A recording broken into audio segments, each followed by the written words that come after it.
പത്തനംതിട്ട മല്ലപ്പള്ളി ആനിക്കാട് മേഖലയിൽ കാറ്റിലും മഴയിലും നാശനഷ്ടങ്ങൾ. നിരവധി മരങ്ങൾ ഒടിഞ്ഞു വീണു. വൈദ്യുതി ബന്ധവും പലയിടത്തും തകരാറിലായിട്ടുണ്ട്. സി കെ അബ്ജാൽ വിവരങ്ങൾ നൽകുക. അബ്ജാൽ, ഇപ്പോൾ കഴിഞ്ഞ 2 ദിവസമായി പലയിടങ്ങളിലും മഴ പെയ്യുന്നു. അത് പലപ്പോഴും നാശനഷ്ടങ്ങൾ ഉണ്ടാക്കുന്നുണ്ട്. അത് ഇപ്പോൾ തുടങ്ങിയ മഴയാണ്.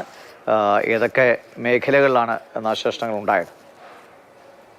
വൈകുന്നേരം 5:30 കൂടി തുടങ്ങിയ മഴയിലാണ് അതിശക്തമായ കാറ്റുകൂടി വന്ന് ചേർന്ന് വലിയ തോതിൽ നാശനഷ്ടങ്ങൾ ഉണ്ടായിട്ടുള്ളത്. ആളപായം ഏത് മേഖലയിലും ഉണ്ടായിട്ടില്ല. മല്ലപ്പള്ളി താലൂക്ക് പരിധിയിൽ വരുന്ന ആനിക്കാട് ഗ്രാമപഞ്ചായത്തിലെ 2 ഇടങ്ങളിലാണ് കാറ്റ് കാര്യമായ രീതിയിൽ വീശിയടിച്ചത്. പുന്നവേലി, പിടന്നപ്ലാവ് എന്നീ സ്ഥലങ്ങളിലാണ് നാശനഷ്ടങ്ങൾ ഉണ്ടായിട്ടുള്ളത്. നിരവധി റബ്ബർ മരങ്ങൾ റോഡിലേക്ക് കടപുഴകി വീഴുകയോ ഒടിഞ്ഞു വീഴുകയോ ചെയ്തിട്ടുണ്ട്. അങ്ങനെ വൈദ്യുതി ബന്ധം തകരാറിലായി.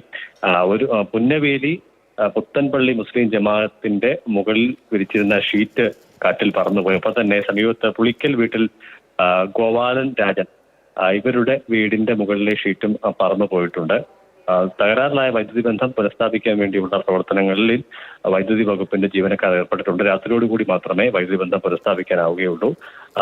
വീടുകളിൽ ഈ ഗോപാൽ രാജന്റെ തന്നെയാണ് കാര്യമായ നാശനഷ്ടം ഉണ്ടായിട്ടുള്ളത്. പള്ളിയുടെ മുകളിലെ ഷീറ്റ് പറന്നുപോയെങ്കിലും അവിടെ പള്ളി നമസ്കാരത്തിന്റെ ഭാഗമായ ആളുകൾ എത്തിച്ചേരുന്നതിന് മുൻപാണ് ഈ സംഭവം ഉണ്ടായത്. മല്ലപ്പള്ളി ആനക്കാട് മേഖലകളിലാണ് കാറ്റും മഴയും ഒക്കെ ഉണ്ടായത്, നാശനഷ്ടങ്ങൾ ഉണ്ടായത്. സി കെ അഭിലാലാണ് വിവരങ്ങൾ നൽകുന്നത്.